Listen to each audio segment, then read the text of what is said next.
Yung pong nagkarpentero, yung pupuntahan.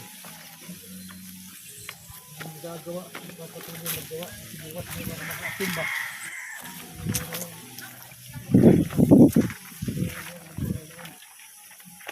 Bahala na yung gusto natin bukas lang. Busap na po kayo para sila ng gagawa.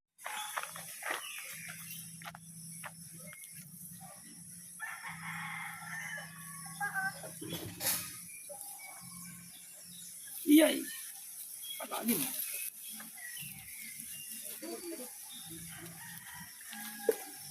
Magandang hapon po. Hindi po ba tumuloy? Talay. Tabi ka pala ng ilog ah. Sabi pag nagbahaan dito, malakas din ang tubig. Kaya nga po, sa dapa. Yung inumin lang po ang iniigib eh. Nagbabayad 5-5. Para sa inyo nga, gawa ng bukas, hindi naman ako makakasama ng mga kapatid ko para tumulong ko sa gagawin project. Nung napag-usapan natin na isang nagagawa, hindi naman, katulog mo naman sila kasi lahat naman yan, marunong sa isang filter. Yung isa magaling sa electrical filter din. Yan din, electrical din. Plumber, electrical.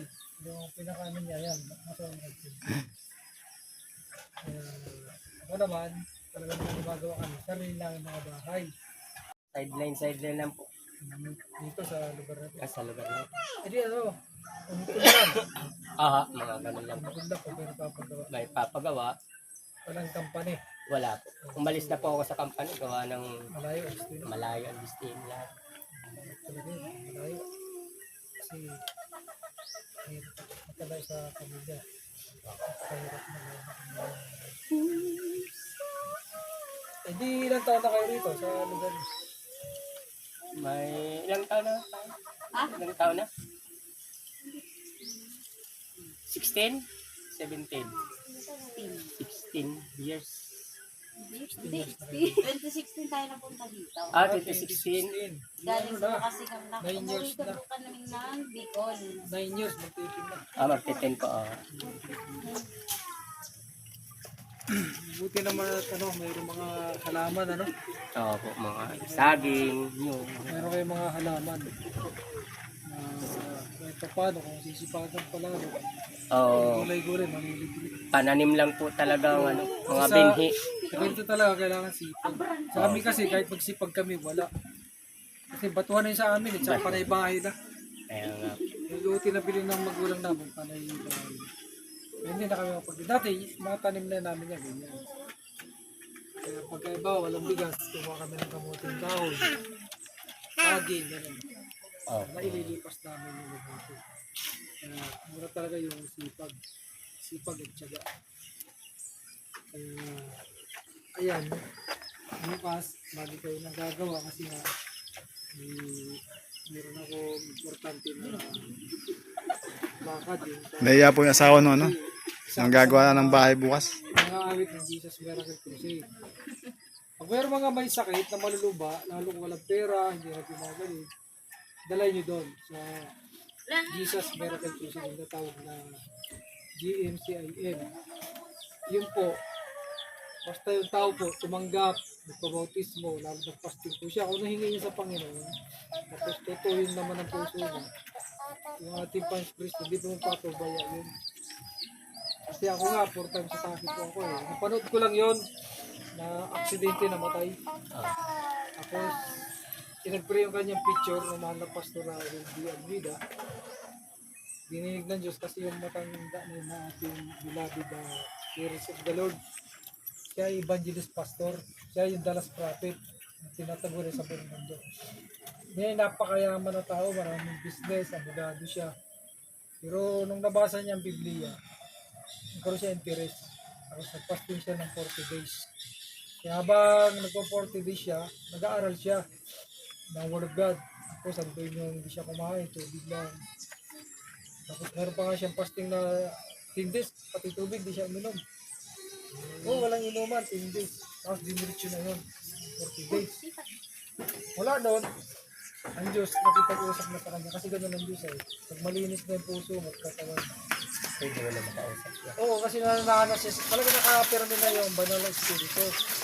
Hindi na siya makapangusap dahil yung tinatahanan ng templo niya ay madumi. Sabi, kasalanan. Marumi. Ngayon, pag malinis na yan, magsasalita siya kasi nasa tayo na siya. Ikaw yung templong buhay wala sa Diyos. Yung templo na ginawang tao, normal yung kasi ulang init, meron yung mga activity. Doon kayo magkikita-kita na meron talaga simbahan. Iba yung templong buhay. Naman ba ng espiritu? Ikaw yun. Sabi, meron katawan, nagugutom, nagkakasalit. Yan ang katawan. Para mabuhay yun, umili ka niyang tao, balat lalaki, wala pang isip, wala pang hininga. Sarili niyang hininga, yung breath of life, kaluluwa, binigay niya. Kaya nagkaroon ng tao ng hininga at pag-isip. Yun ang kaluluwa, nagbibigay ng buhay sa katawan. Sinasabi, banal na espiritu ng Diyos, yun yung power. Para yung power, magamit mo dahil nasa sa iyo na. Dahil hindi kasi mismo katawan, nananahan yung banal na espiritu, ay marumi sa kasalanan, gano'n, no? Eh, hindi siya magkasalita. Kasi yun ang kusano, yun ang laban sa kanya, yung karamihan ng tao. Ang siya nga ibanal ng katangian. Kaya ang tao, mayroon tatlong katangian din. Yung tawag na katawan, kaluluwa, katangian ng espiritu ng Diyos. Ang naman, pag nagkaroon ka ng word of God, nakalagay Diyos, Diyos Ama, Espiritu. Sa isang layunin, sa isang pagka-Diyos. Nahayag siya nung nakita niyang tao, paulit-ulit sa kasalanan. Kailangan maging tao siya. Para ang tao makasalanan, makalapit. Kasi yung araw, Espiritu siya. Bawa, nag-promise ka. Anong promise mo? Hindi mo nagawa, mamamatay ka. Kung nagsinungaling ka sa pangalan niya, Espiritu siya, matutunan ka gano'n. Saka hindi nagpapakita ang Diyos ng mukha. Birang-birang papakita ng pagpatay mo yung katawan. Katawan niya kasi mama. Ito yung aming regalo na pinano talaga namin sa bawat bahay na mapupunta namin. Meron kayo rito bigas na isang sako. Isang sako to eh.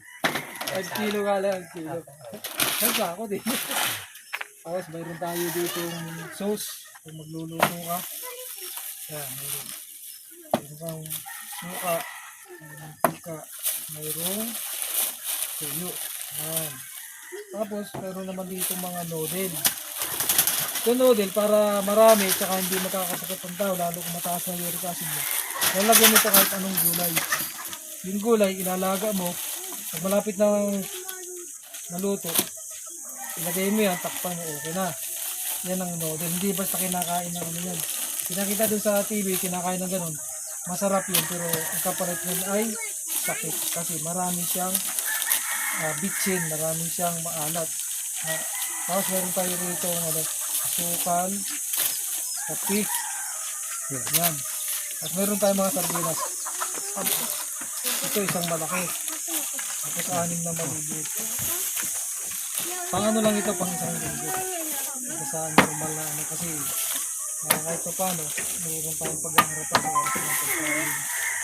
Meron din tatay ng kape, asukal. Tapos nagdala ako ng isang top lang na noodle. Tapos meron na rin kayo rito panlaba. Panlaba, shampoo, tsaka mabangong sabon yan. Yan, para po yun sa inyo. Basta nagpunta kami sa bahay, ganyan po yung aming ginagawa. Ayuda ba? Ay, meron pa palang panimpla. Pero konti lang. Kasi bitsin din ito. Ganyan yung 4 na timpla. Maraming salamat po sa inyo. Yung bigla. Ayan po, bali po, pasalamatan po natin yung po aking sponsor na si Chris Kinon, saka si Merly Pimentel. Doon po tayo magpapasalamat. Sige po. Balik po tayo ng pasalamat. Dala, brother. Ano po masasabi niyo po sa ating sponsor po na nagbigay po ng ayuda? Masasabi ko po kay Chris Kinon po na binigay niya po ay maraming salamat po. Saka kay Chris Pimentel maraming salamat po. Maraming salamat dito sa Panginoon. Maraming salamat din po sa Panginoon po natin. Brother, singit lang ako. Ilan anak mo, brother? Bali po, ano siya, sila, 8 po. 8. Tayo lang ah. Ayan, medyo kukulimlim na. Ayan, ilan daw po yung ano yan? Ano pong anak? Bali, ano po yan, 8. Walang chikiting. Walang chikiting. Aba, pag makagraduate yan, nilakal ng buwan yan. Okay na. Sana may makagraduate ng college. Para naman pagdating ng araw, magtutulungan sila. At laki nila, di ginawa ko ng mga buhay. Ating pangarap makapag-aaral ng mga anak natin, mag-graduate, sa gayon. Ipagpala ng Diyos ay tuloy-tuloy. Kasi marami sa panahon to na pinag-aasawa yung mga anak. Akala mo, pag nag-asawa, may ginawa na. Paano ko? Talaga Mahirap tapos pa din. walang trabaho na maayos. Napahirapan lalo. Nagsalin-salin tuloy yung hirap. Dahil sa ganyung sistema ng kaisipan ba ng Diyos. At yun minamana kaya dapat paalaman. Pero sigurado, na ka na, tawag yan. Nainjikan ka na. Hindi na mga anak. Paturo ka na. Mga anak pa po siya ng ano. 5 pa po. Walang problema yon. Kami, 14. Kami, 14 kami ay. 11 yung buhay. 14 kami. Maraming salamat po sa aming mga sponsor po na ang Panginoon ay lalo pong bigay po sa inyo ng blessing, mahabang buhay at kagalakan sa inyo pong ginagawa na walang sawang pagtulong sa mga nangangailangan. Higit sa lahat, ako din nagpapasalamat sa Panginoon na isa ako sa pinili ng mga taong nagmamahal sa Diyos tsaka sa kanyang bayan na pagkatiwalaan. Bagaman po, nadidili po kami dahil po madalas po sa totoo, 2 linggo na ako halos sinusumpong ng pagkakram. Tsaka pagkakakain ako ng mga masarap na pagkain, iti-trigger, nagkakaroon tuloy ako ng pagtaas ng uric acid. Kaya naipituhan po itong aking mga paa. Nakaraan po, 4 days, nagkakaroon yung katawan ko. Iba po yung cramp, iba naman po yung pain, arthritis. Kasi pag may pain ka po na nararamdaman, yung lakas mo, nawawala. Pagka mayroon ka namang cramp, ganun din kasi maliligas yan, ang kapalit, sobrang sakit. Nalilibang. Maraming salamat po sa inyong lahat at sana'y tangkilikin niyo po ang aming YouTube na sa channel po namin na Beloved Sister in Christ Charity. Yun po ang aking channel po sa YouTube. Nawa inyo pong panoodin at inyo po i-share. Mag-like po kayo at mag-subscribe. At paki-share na rin po lahat sa inyong mga kaibigan. Upang sa gayon, marami pong manood at marami pong ipuin ng Panginoon upang mapagpatuloy po namin ang ginagawa namin po ito. Kaya una, nagpasalamat po kami sa ginagawa ng Panginoon. Ang aming beloved sister na si Grace Kinon at si beloved Merly Pimentel. Maraming salamat sa inyo mga sis. Pagpalain po ng Panginoon. Sa Diyos ang papuri. Hallelujah.